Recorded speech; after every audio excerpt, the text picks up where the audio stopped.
Hey guys, how's it going? Welcome to Hold the Ball, HCB. I hope you guys are well. Hope you're happy and healthy after yesterday's atrocity, absolutely abysmal efforts.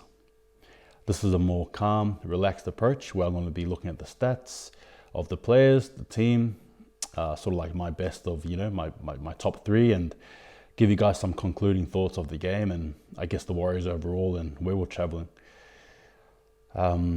If you haven't done so already, please go and check my other video, the one prior to this one where I give you guys an off-the-hip video where there was no pre-planned thoughts. It was just right there, it was right then, in an emotional video. I appreciate you guys commenting as well and engaging. It was great. But if you're a first-time viewer, hey, please give me a like, a subscribe, that'll be great. And please share as well. But look, I'm going to get into it, but just before I do, as you can see, I've got Warriors apparel. As I did mention in the video as well, there was a postage that came and I actually did plan to do like a opening reaction thing, but look, there's no point. Just put it on, get on with it. So that's what I've decided to do. Look, I'm going to get into it anyway.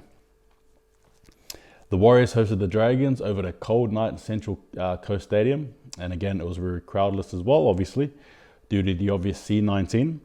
The Warriors were 18 and the Dragons were 19. So what I'm going to do now is look at the individual stats and then just go from there. So for the Warriors stats, the most attacking run meters was Roger Tuivasa-Sheck with 267 meters. He had a lot of good runs. He was actually a very fluent part of the attack. And again, just some of those breaks he made, you're just thinking, or you just couldn't help but think if only Reece Walsh was there. You know what I mean? But post-contact meters again was Roger Tuivasa-Sheck with 83 meters. Again, this just sort of reminds me of a typical Warriors game, probably prior to Reece Walsh, right, where Roger Tuivasa-Sheck was probably carrying most of the attack, and this was clearly another one as well. Tackle breaks was Roger Tuivasa-Sheck with 10. Tackles was Wade Egan, who I think played a tremendous game. He definitely wore his heart on his sleeve and is to be commended for what he did. And he had 58 tackles. And the other stat was no missed tackles, and that was Wade Egan as well, who made 58 tackles and had no misses. Man, that's amazing. And he also set up a try too. Line breaks was Roger Tuivasa-Sheck, Wade Egan, and Eliesa Katoa, who all shared one. I guess going on the team stats as well, the Warriors had 11 errors to Dragons 12. The penalties were shared with 2 apiece. The missed tackles were Warriors 26 and the Dragons 37. The possession was 46-54. And again, that sort of shows you that it was sort of a tight game. You know what I mean? Like it wasn't too drastically one-sided in terms of time of the ball. Sure, you can look at the 54-46 and say that the Dragons had a bit more time. True, but it wasn't like one-sided to that point. Like Warriors were still in control even though. The completion rate was 81% to 79, and the tackle breaks was 37 to 26, and tackles were Warriors were 460, and the Dragons were 379, which again shows you the Warriors were defending their guts out, and they did very well. They did very, very well until the 70th minute. Overall, this just shows you that it was a highly contested game. It was close. In terms of quality, this ain't a game you're going to, run and replay and watch again. Maybe if you're a Dragons fan, you do that. The best way to sort of summarize that game was it was just typical Warriors footy. 4 seasons in one. Good, bad, horrible, disastrous, skilled, lucky. But at the end of the day, a loss. Were there players missing that we could have used? Yeah, I think so. Curran would have been handy. Ewan Aitken would have been handy. I believe if Ewan Aitken was available, I don't think Gossi plays. Did the coach make some silly choices? I think so, especially the backline. As I mentioned before in my preview video, the backline to me was the most, mysterious part of the puzzle. How were they going to react? And I think overall, Montoya and DWZ and RTS were the better, were the best sort of backs going there.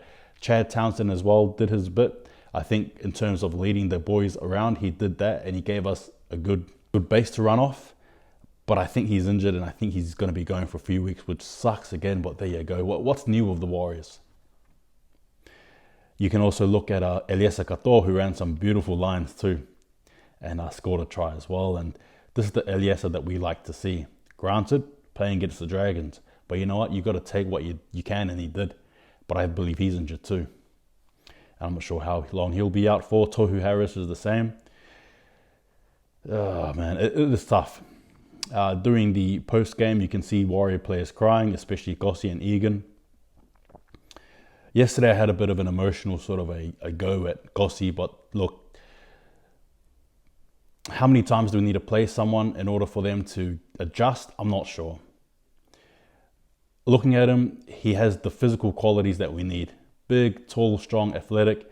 But unfortunately, I just don't think he can tune it into the NRL. That's just the reality. There's a point there in the game where he makes a break, and instead of running over Dufty on the 5th tackle, he decides to kick the ball and balls it up. You know what I mean? Like, at least try something. You're a physical specimen, and that's the option. If your option when you're seeing a small fullback is to kick or try and kick around them, it says a lot about you as a player. Crazy. Again, I can look at him and pinpoint stuff, but I think it's just easier for me to just say it just wasn't good enough. He wasn't good enough. And every time he plays, a lot of the time, there's not much that he gives us. That's the reality. Now, again, you can look back and say, well, who else do you have? Sure. But there's Berry there and waiting. You know what I mean? You slot Berry in at the center, you move Montoya to the wing, done deal. End of story. Evans, the less said about him, the better. But wow, again, no punch forward there. Some of our forwards just don't give us any punch forward. I thought Sirenen, Adam Fanor-Blake played well. Armal, I think R4 as well, they punched in. But it's just crazy, again, how the Warriors have no go forward. For a forward pack that is so big, goodness me, we lack any go forward. Matt Lodge is going to help us. He is going to absolutely be that piece that we need. I see him taking over Evans very soon. And probably either Darnell Brown comes back or something, I don't know. But again, Darnell Brown is just like another Evans to me. Big, sure. Defensively good, sure. And I think that's great too, right? We need it, clearly. But at the same time, there's just no go forward. And look, it's just ridiculous, man, because we're forwards who are big and strong, and yet there's just no go forward. And the game as well, it showed. In the 70th minute, things went to absolute rubbish.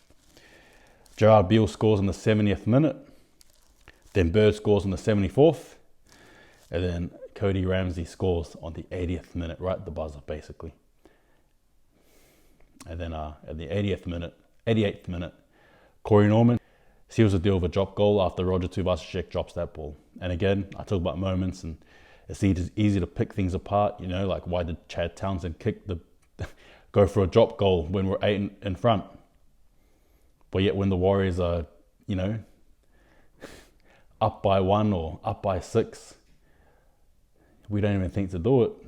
It's crazy stuff. I don't understand it. But that's Warriors footy for you, and that's it. You know, Chad Townsend, classical player, plays well in the Sharks, comes in, we use him, we put a lot of pressure on him, he's got a shoulder injured, and he fits right into that Warriors system by doing something like that, and I just don't get it. Overall, rubbish game. That's it. Typical Warriors footy. Kudos to the Dragons, their fans, everyone who thought the Warriors had something and then the Warriors lost again. We just show people why we suck and why we are the butt of the joke. Sure, you can look at Broncos and Bulldogs, but I mean, let's be honest, what's more underwhelming, I think, is us. The season, I think, is over. That's the reality. The season is over. I think it's too congested. We've lost too many games. And if you guys haven't even noticed this as well, guess what? This is actually our 4th loss in a row. This is our 4th loss in a row. We're versing the Sharks too. I want to preview them next week. But we're versing the Sharks, and I don't have much confidence at all. This is the Warriors looking down the barrel of 5 straight losses in a row. You've got other teams like the Storm and Penrith who are racking up 8+ wins. We can't even string 2 wins together on a continuous basis. It's sickening. Another point as well I probably want to bring up before I wrap the video up was the head highs. We were, in any game, the whistles have been blowing faster than anything. And yet when it happens to us, the ref just says, hold on, play on. again, why? Why do we get the crap ends of calls? Now, again, I'm not saying that the ref's at fault here, but man, when you see the refs blowing the whistle at all these things, you know, there's no whistle. What on earth is going on? Adam Blake, Sirinen, and Gossi. Players who should have been, you know, we should have got penalties for those infringements. Head highs, nothing, zero. It's just confusing. I'm racking my brain trying to figure out what on earth happened there, but there you go, that's just it. Warriors, we usually get the bad ends of calls anyway. Again, I'm not here to bag out the rest, but when the NRL are trying to tell us that it's all about penalties and when you get touched the head and it happens to us and there's no call, how else am I supposed to react? Look, I'm going to wrap this up, all right? It's another loss. The stats show us that it was a very tight game. Individually, there were some players who definitely stood up and some who should probably never, and I mean this in a kind way, never play for us again. But in saying that, there's injuries, so whatever, man. You're going to see him again. It is what it is. There's some excitement, though. You know, Lodge is coming. We'll see what happens there. But yeah, overall, rubbish game.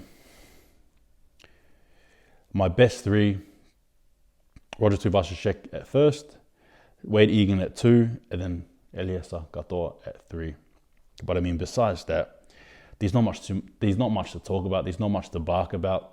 We're in front comfortably, and then the 70th minute hit, and we lose the game at the 88th minute after 2 extra times.